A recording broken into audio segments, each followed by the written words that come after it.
Outlet पर होगा आपके सारे फिजिक्स के इंस्टीट्यूट मैथ्स और उसका सफाया। बस अपने फोन से क्वेश्चन की फोटो खींचो, क्रॉप करो और तुरंत वीडियो सोल्यूशन पाओ। डाउनलोड कीजिए डाउटनेट ऐप अभी या फिर व्हाट्सएप कीजिए अपने डाउट्स 8 400 400 400 पर। क्वेश्चन में दे रखा है a body of mass m1 equal to 1 kilogram and a body of mass m2 equal to 5.1 kilogram are interconnected by a spring as shown in the figure. ठीक है, तो आप देख सकते हैं ये हमारा ब्लॉक बी है, इसका मास m2 है और ये a है, इसका मास m1 दे रखा है हमें। तो ये आपस में एक स्प्रिंग से कनेक्टेड है। ठीक है, ये पर्टिकुलर ब्लॉक जो है ये ग्राउंड के ऊपर रेस्ट कर रहा है और हमें ये दे रखा है कि ये जो सिस्टम है ये सिंपल हार्मोनिक मोशन परफॉर्म कर रहा है with an amplitude 1.6 centimetre and frequency 25 hertz. ठीक है, हमें पता करना है find the maximum and minimum value of force that the system exerts on the bearing surface. मतलब जब ये एसएचएम कर रहा होता है तो इस सरफेस पर नॉर्मल रिएक्शन की वैल्यू कब मिनिमम होगी और कब मैक्सिमम होगी, हमें ये पता करना है और उनकी जो मैग्नीट्यूड्स है वो क्या होंगी। ठीक है, तो अगर आप इस मोशन को ध्यान से देखें तो क्लियरली नॉर्मल रिएक्शन की वैल्यू मैक्सिमम तब होगी जब ए स्प्रिंग है, जो ये स्प्रिंग है ये मैक्सिमम कंप्रेस्ड होगा, या आप कह सकते हैं कि ये जो ब्लॉक ए है ये अपने लोअर एक्सट्रीम पर आ जाएगा तब। ठीक है, तो इसे डायग्राम में रिप्रेजेंट करते हैं। सबसे पहले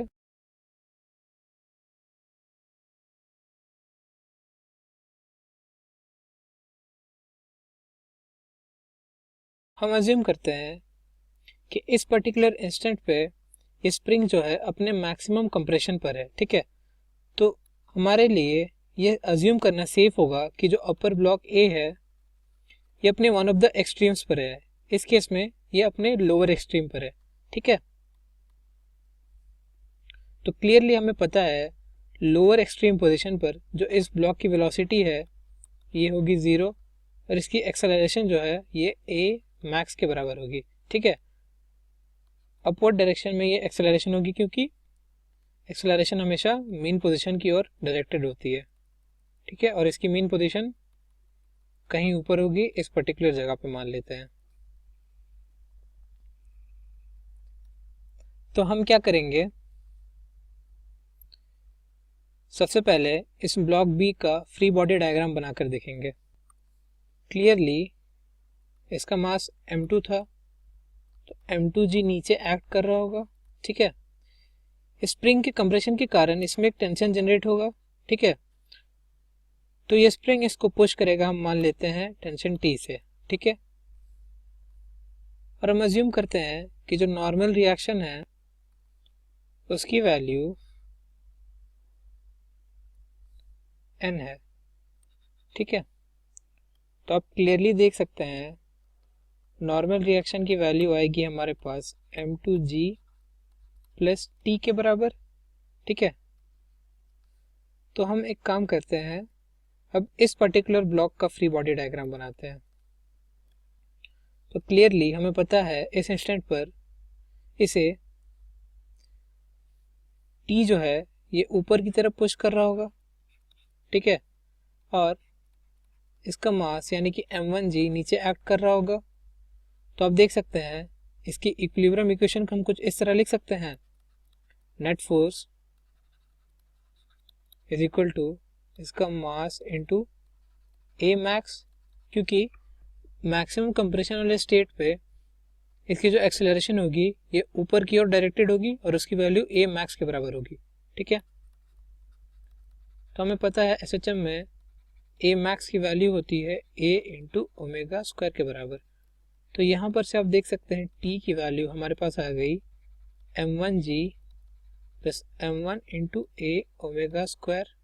ठीक है, तो इस टी को हम इस एक्सप्रेशन में पुट कर देंगे तो हमारे पास नॉर्मल रिएक्शन का वैल्यू आ जाएगा। तो नॉर्मल रिएक्शन का वैल्यू हमारे पास आएगा m1g plus m2g plus m1 into A into omega square. ठीक है, ये ग्राउंड पे फोर्स हो गया उस वक्त जब स्प्रिंग है अपने मैक्सिमम कंप्रेशन वाले स्टेट में। ठीक है, अब देख लेते हैं कि जब मैक्सिमम इलोंगेशन होगा उस वक्त ग्राउंड पर कितना फोर्स लग रहा होगा। ठीक है, तो इस सिचुएशन को हम पहले डायग्राम में रिप्रेजेंट करेंगे। हम अज्यूम करते हैं ये हमारा ब्लॉक ए है, ठीक है, और ये जो स्प्रिंग है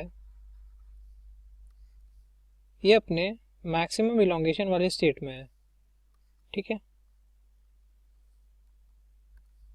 ये हमारा ब्लॉक बी हो गया और ये हमारा पर्टिकुलर ग्राउंड है। तो आप देख सकते हैं इस इंस्टेंट पर भी जो ये ब्लॉक बी है M2 मास का, ये रेस्ट पर है, ठीक है। तो इसकी फ्री बॉडी डायग्राम को अगर हम देखें तो M2G नीचे एक्ट कर रहा होगा, एक नॉर्मल ऊपर की ओर लग रहा होगा, ठीक है। इसे हम N डैश मान लेते हैं और इस पर स्प्रिंग फोर्स दोबारा लग रहा होगा, ठीक है, जो इसे इस वक्त ऊपर की ओर पुल करेगा, जिसकी वैल्यू हम मान लेते हैं T डैश है, ठीक है। अगर इक्विलिब्रियम देखें ब्लॉक का तो इक्वेशन हमें मिलेगा M2G equals to N dash plus T dash, okay. अब हमें N डैश के लिए T डैश की वैल्यू चाहिए, तो T डैश की वैल्यू कैसे निकालेंगे, हम इस पर्टिकुलर ब्लॉक का फ्री बॉडी डायग्राम बनाकर देखेंगे, ठीक है। इस इंस्टेंट पर M1G नीचे एक्ट कर रहा है और इसे जो T डैश है यानी स्प्रिंग फोर्स ये भी नीचे पुल कर रहा है, ठीक है। और हमें पता है कि जब मैक्सिमम इलोंगेशन रीच होता है तो ब्लॉक अपने ऊपर वाले एक्सट्रीम पोजीशन पर होगा, तो क्लियरली इसकी जो एक्सेलरेशन होगी ये a मैक्स के बराबर होगी और ये डायरेक्टेड होगी टुवर्ड्स द मीन पोजीशन। हम मान लेते हैं मीन कहीं इस जगह पर है, ठीक है। तो ऊपर वाले ब्लॉक की इक्वेशन लिखे तो आप देख सकते हैं ये होगी T dash plus M1G equals to M1 into A into omega square, ठीक है।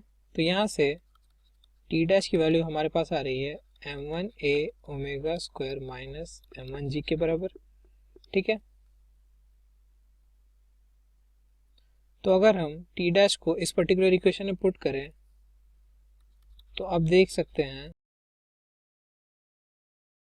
जो हमारे पास N डैश की वैल्यू आएगी ये आएगी M1 plus M2G minus M1A omega square के बराबर, ठीक है। तो ये हमारा क्लियरली आप देख सकते हैं N मिनिमम हो जाएगा और ये N जो है ये मैक्सिमम हो जाएगा। तो ये दोनों हमारे आंसर हो गए।